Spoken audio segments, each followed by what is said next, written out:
So, good morning all. The book I'm reviewing today is The Immortal Life of Henrietta.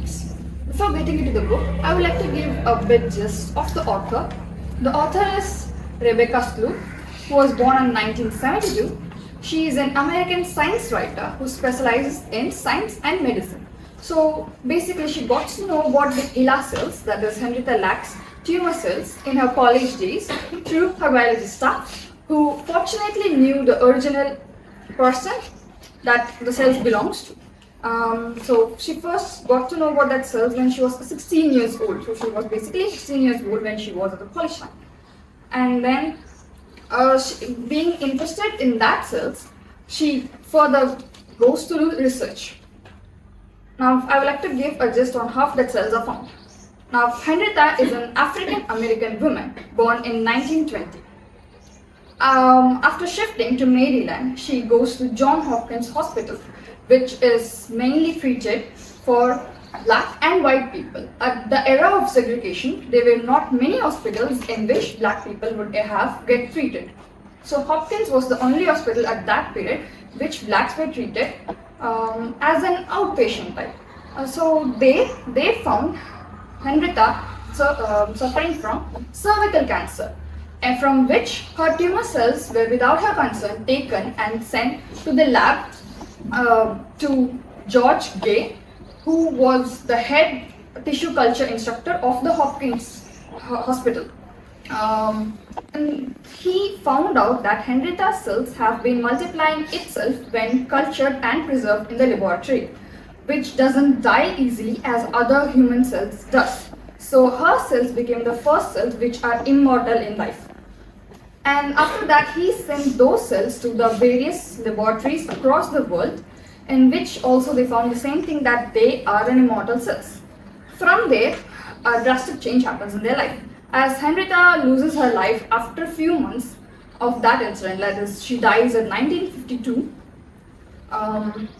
without knowing that her cells have been an immortal cells, nor even her family members know that her cells are still living even after her demise.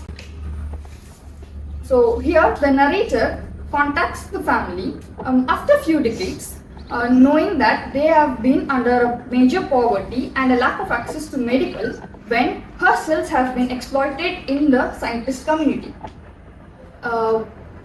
Lack's family knew about this HeLa cells around 2 decades after her demise, when one of the scientists contacted their family to get to know about the blood samples and the heredity of the family. Even after knowing about the HeLa cells, they aren't in so much of power to do something to get to know about the things of their mother or Henrietta. After the author contacts the family, they, along with the author, get in the search of Henrietta Lacks' cells and about her legacy. Here the main role played by the person is Deborah, who is the daughter of Henrietta Lacks.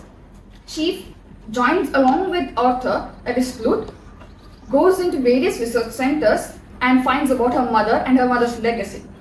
Here, Skloot also discusses about the emotional struggles that Deborah goes through as she meets each scientist, like the emotional struggles that she faces and the complexities of the relationship that she has along with the scientists and scientist community that she faces over there. And since she found it very hard to understand about the medical terms and terminologies that they were using, it was quite of a challenge for the Lacks family and the author to get to know about the HeLa cells vastly. So the author then states about the medical ethics and informed consent protocol which had been followed at that period of time. That is, at the era of segregation, at the time when the informed consent was not that much of practice, although it was made effective in 1947, the patient's tumor cells were taken without her consent.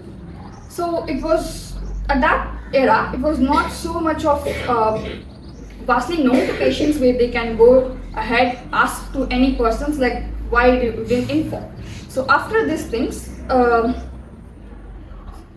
the author describes about the exploitation of the medical research in these topics. So where she states about the medical ethics followed, the difference between the medical ethics followed at that period of time at 1950s and are current, that is after the 2000, that is 21st century. Then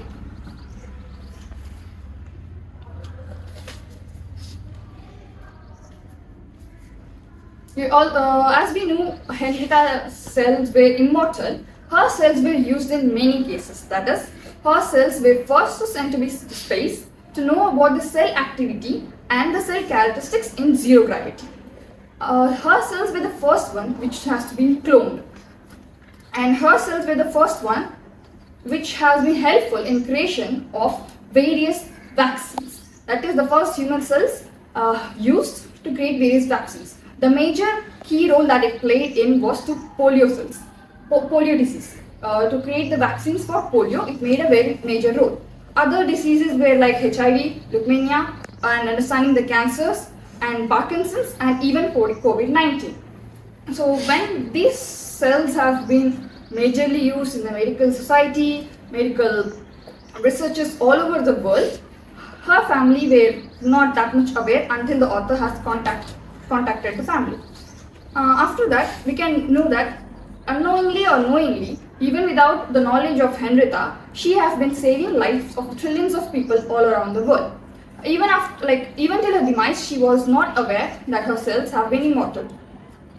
At the last stages of the books, author questions the humanity the humanity of people in the scientific breakthroughs at such periods. So she sees Henrietta Lacks not mere of a cell producer or more of a subject. She considers her as a person who has an emotions, dreams, feelings, etc.